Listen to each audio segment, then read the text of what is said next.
तो बहुत ही यहाँ पे इम्पॉर्टेंट जो वीवीआई क्वेश्चन बोला जाता है उसको यहाँ पे छाट के हम लाए हैं, जो आपके पॉइंट ऑफ व्यू, एग्जाम के पॉइंट ऑफ व्यू से काफ़ी इम्पॉर्टेंट है ना। ये क्वेश्चन जो है ये काफ़ी इम्पॉर्टेंट क्वेश्चन है। इसको देखते हैं कि क्या इसका आंसर होगा। ठीक है, तो देखिए पहला क्वेश्चन यहाँ पे है कि लिब्रे क्या था। लिब्रे क्या था, तो याद रखिएगा इसका आंसर हो जाएगा क, फ्रांस की मुद्रा। इसका आंसर क होगा, फ्रांस की मुद्रा। अगला सवाल कि रिंडर पेस्ट क्या था। रिंडर पेस्ट क्या था, तो याद रखिएगा इसका आंसर होगा पशु रोग। ठीक है, पशु रोग। अगला सवाल देखिए, अगला सवाल यहाँ पे है कि इटली का एकीकरण कब पूरा हुआ, है ना। इटली का एकीकरण कब पूरा हुआ, तो इसका आंसर हो जाएगा क, 1871 ईस्वी में। 1871 ईस्वी में। अगला सवाल कि महात्मा गांधी दक्षिण अफ्रीका से भारत कब लौटे। ठीक है, महात्मा गांधी दक्षिण अफ्रीका से भारत कब लौटे, तो याद रखिएगा इसका जो आंसर होगा वो होगा घ, 1915। 1915। अगला सवाल कि जब फ्रांस छींकता है तो बाकी यूरोप को सर्दी जुकाम हो जाता है, यह कथन किसका है ना। तो इसका आंसर होगा ख, मेटरनिख। मेटरनिख। ठीक है, अगला सवाल देखिए कि प्रथम विश्व युद्ध कब हुआ। प्रथम विश्व युद्ध कब हुआ, तो इसका जो आंसर होगा वो हो जाएगा ख, 1914 से 1918। ठीक है, 1914 में शुरू हुआ था, 1918 में ख़त्म हुआ था। अगला सवाल, अगला सवाल यहाँ पे है कि अमेरिका की खोज किसने की थी। अमेरिका की खोज किसने की थी, तो याद रखिएगा इसका आंसर होगा पहला, क्रिस्टोफर कोलंबस। Christopher Columbus. अगला सवाल यहाँ पे कि बंबई में पहली सूती वस्त्र मिल की स्थापना कब हुई थी, है ना। पहली सूती वस्त्र मिल की स्थापना कब हुई थी, तो इसका आंसर होगा ऑप्शन क, 1854, है ना। 1854 को पहला सूती वस्त्र जो है उसका मिल का स्थापना हुआ था। अगला सवाल कि मार्टिन लूथर कौन था। मार्टिन लूथर कौन था, है ना, तो याद रखिएगा इसका आंसर ख होगा, धर्म सुधारक। धर्म सुधारक। अगला सवाल कि किस संधि के द्वारा यूनान को एक स्वतंत्र राष्ट्र के रूप में मान्यता मिली। ठीक है, तो इसका आंसर हो जाएगा क, कुस्तुनतुनिया की संधि। ठीक है, कुस्तुनतुनिया की संधि। अगला सवाल कि निम्नलिखित में से कौन सा नवीकरणीय ऊर्जा स्रोत है। ठीक है, तो इसका आंसर होगा ग, सौर ऊर्जा। क्योंकि देखिए कोयला भी खत्म होता है, मतलब आज नहीं तो कल खत्म होगा, प्राकृतिक गैस भी खत्म होगा और पेट्रोलियम भी तो खत्म ही होगा। सौर ऊर्जा जो है, क्योंकि आपका देखिए ये तो मानते हैं आप भी होंगे कि भाई सूर्य तो खत्म नहीं होगा, है ना, तो इसी कारण से सौर ऊर्जा जो है वो नवीकरणीय ऊर्जा स्रोत है। अगला देखिए, अगला यहाँ पे कह रहा है कि भारत में कपड़ा उद्योग का मुख्य केंद्र कौन था, है ना, कि भारत में कपड़ा उद्योग का मुख्य केंद्र कौन था, तो इसका आंसर याद रखिएगा क हो जाएगा मुंबई। क हो जाएगा मुंबई।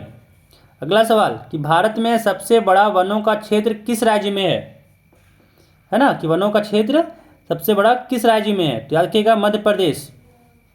इसका आंसर हो जाएगा मध्य प्रदेश। अगला सवाल कि निम्न में से कौन सी फसल नकदी फसल है ना, कौन सी फसल नकदी फसल है। ठीक है, तो इसका आंसर आपका हो जाएगा गन्ना। गन्ना जो है वो आपका नकदी फसल है। अगला सवाल कि झूम खेती मुख्यतः कहाँ की जाती है ना, तो याद रखिएगा इसका आंसर होगा पूर्वोत्तर भारत। पूर्वोत्तर भारत। अगला सवाल कि भारत में पवन ऊर्जा उत्पादन का सबसे बड़ा क्षेत्र कौन सा है ना, तो पवन ऊर्जा का जो उत्पादन का सबसे बड़ा क्षेत्र है वो है गुजरात। गुजरात सबसे बड़ा जो है पवन ऊर्जा का उत्पादन वाला क्षेत्र है। अगला सवाल यहाँ पे कि निम्नलिखित में से कौन सा क्षेत्रक सरकारी नियंत्रण से बाहर होता है? ठीक है, तो इसका आंसर हो जाएगा आपका ऑप्शन क, असंगठित क्षेत्रक। असंगठित क्षेत्रक। अगला सवाल देखिए, यहाँ पे कहा जा रहा है कि भारत में किस राज्य की साक्षरता दर सर्वाधिक है ना? तो इसका आंसर होगा घ, केरल। केरल का सबसे ज़्यादा है, आई थिंक 96 पॉइंट समथिंग कुछ है। ठीक है, 96 कुछ ऐसा % आपको वहाँ का साक्षरता दर है। अगला देखिए, कहा जा रहा है कि निम्नांकित में से किसे औसत आय कहा जाता है ना? किसे औसत आय कहा जाता है? तो प्रति व्यक्ति आय जो होता है वो कहलाता है आपका औसत आय, है ना? कुल जनसंख्या, जो कुल आय बटा देश की कुल आय बटा देश की कुल जनसंख्या, जिसको कहते हैं हम लोग प्रति व्यक्ति आय, इसी को हम लोग औसत आय भी कहते हैं। चलिए अगला सवाल सुनिए, कह रहा है लोगों को विकास के लक्ष्य होते हैं, है ना?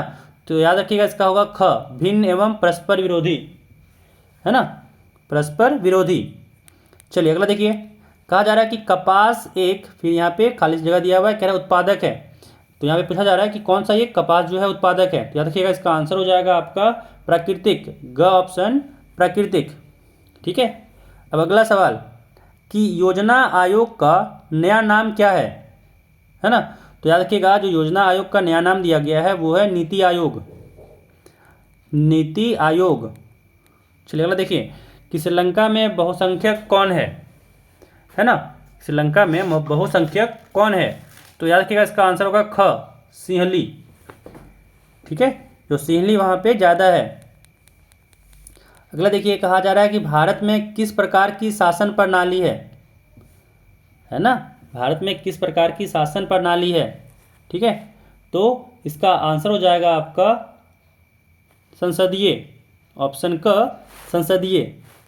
ठीक है, अगला सवाल कि भारत का ये राष्ट्र नहीं होगा, सॉरी, यहाँ पे राज्य भाषा। ठीक है, राज्य भाषा, यहाँ पे राष्ट्र नहीं होगा क्योंकि भारत का कोई भी राष्ट्रभाषा नहीं है। ठीक है, ये राजभाषा है, याद रखिएगा, ये आपका यहाँ पे राजभाषा लिखना था, गलती से यहाँ पे राष्ट्र हो गया।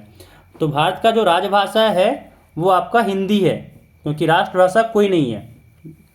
चलिए अगला देखिए, यहाँ पे पूछा जा रहा है कि इनमें से किस देश में एकात्मक सरकार है ना? इनमें से किस देश में एकात्मक सरकार है?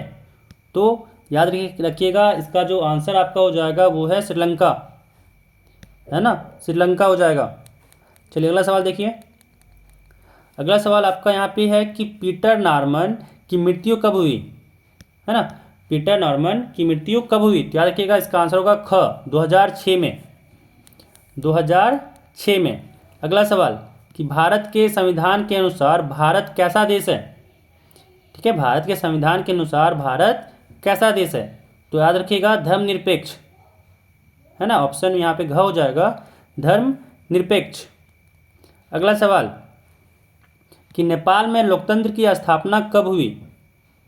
ठीक है, नेपाल में लोकतंत्र की स्थापना कब हुई? तो इसका आंसर होगा घ, 2008 में। ठीक है, 2008 में हुआ था। अगला सवाल देखिए कि इनमें से किस देश में एक दलीय शासन व्यवस्था है? ठीक है, इनमें से किस देश में एक दलीय शासन व्यवस्था है? तो याद रखिएगा इसका जो आंसर हो जाएगा आपका वो हो जाएगा चीन। चीन में जो है वो एक दलीय शासन व्यवस्था है।